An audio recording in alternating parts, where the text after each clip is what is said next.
నమస్కారం. మన దేశం, మన సంస్కృతి, మన మూలాల గురించి ఆలోచించే ప్రతి ఒక్కరి గుండెల్లో గురువిందగింజలా నిలిగే ఒక అద్భుతమైన ప్రశ్న. ప్రపంచంలో ఇన్ని వందల దేశాలు, ఇన్ని వేల సంస్కృతులు, ఇన్ని రకాల మతాలు ఉండగా అసలు మనం భారతదేశంలోనే, అందున ఈ సనాతన ధర్మంలోనే ఎందుకు పుట్టాం? దీని వెనుక ఏమైనా పూర్వజన్మ సుకృతం ఉందా? ఒకవేళ ఉంటే మరి ఇదే పుణ్యభూమిపై పుట్టి కూడా కొందరు ఎందుకు తప్పుడు మార్గాల్లో నడుస్తున్నారు? ఎందుకు అధర్మానికి ఉడగొడుతున్నారు? ఈ ప్రశ్నలకు మన శాస్త్రాలు, పురాణాలు ఇచ్చిన సమాధానాలు వింటే మీ ఒళ్ళు పులకరించడం ఖాయం.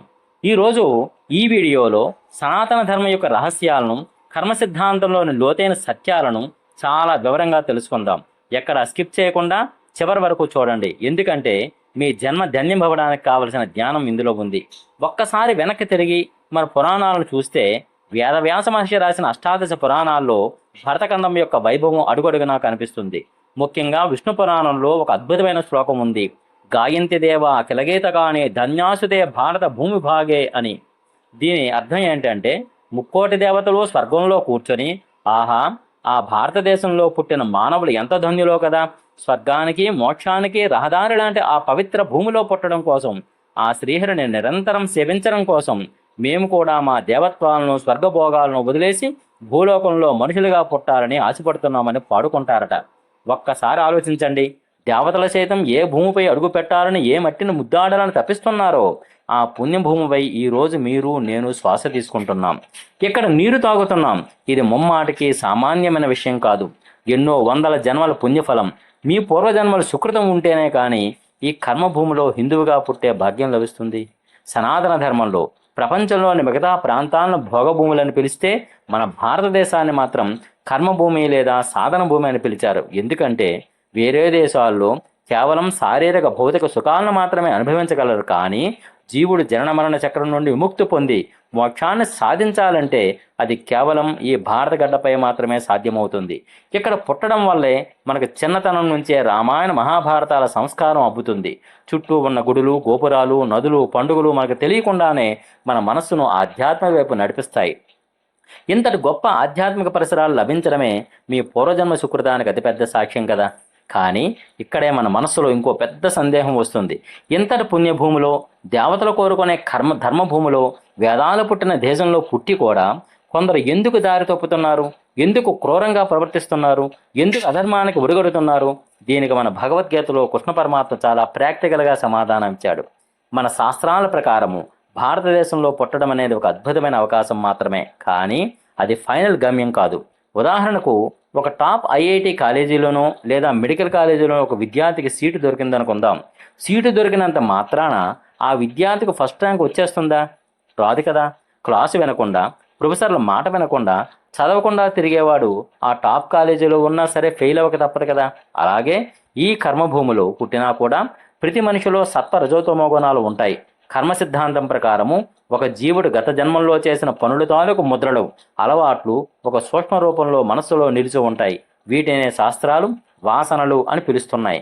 ఒక వ్యక్తి ఈ పవిత్రమైన భారతదేశంలో పుట్టినా అతని గత జన్మల పాపకర్మల తీవ్రత ఎక్కువగా ఉంటే ఆ చెడు వాసనలు అతని అధర్మం వైపు లాగుతాయి. ఎంత గొప్ప సారవంతమైన నేల అయినా సరే విత్తనంలో దోషం ఉంటే మొలకెత్తే మొక్క వంకరగా వస్తుంది కదా. రామాయణంలో రావణాసురుడు, మహాభారతంలో దుర్యోధనుడు పరమ పవిత్రమైన ఈ భరతఖండంలోనే పుట్టారు. సకల వేదాలు, శాస్త్రాలు చదివారు. కానీ వారి లోపల ఉన్న రజో తమో గుణాల వద్ద అహంకారం వల్ల వివేకాన్ని కోల్పోయి సర్వనాశనం అయ్యారు. అర్జునుడి భగవద్గీతలో కృష్ణుడిని ఒక అద్భుతమైన ప్రశ్న అడుగుతాడు. కృష్ణ, మనిషికి ఇష్టం లేకపోయినా ఎవరో వెనుక నుండి బలవంతంగా తోస్తున్నట్లు ఎందుకు పాప మార్గంలో పడతాడు? దానికి కృష్ణ పరమాత్మ చిరునవ్వుతో కామేశ క్రోధేశ రజోగుణ సముద్భవ అంటాడు. అంటే మనిషిని తప్పుడు మార్గంలోకి లాగే శత్రువులు బయట ఎక్కడో లేరు, మన లోపలే ఉన్నారు. రజోగుణం నుండే పుట్టే కామము అంటే మితిమీరిన కోరిక, ఆ కోరిక తీరినప్పుడు వచ్చే క్రోధం అంటే కోపము, ఇవే మనిషికి అతిపెద్ద శత్రువులు.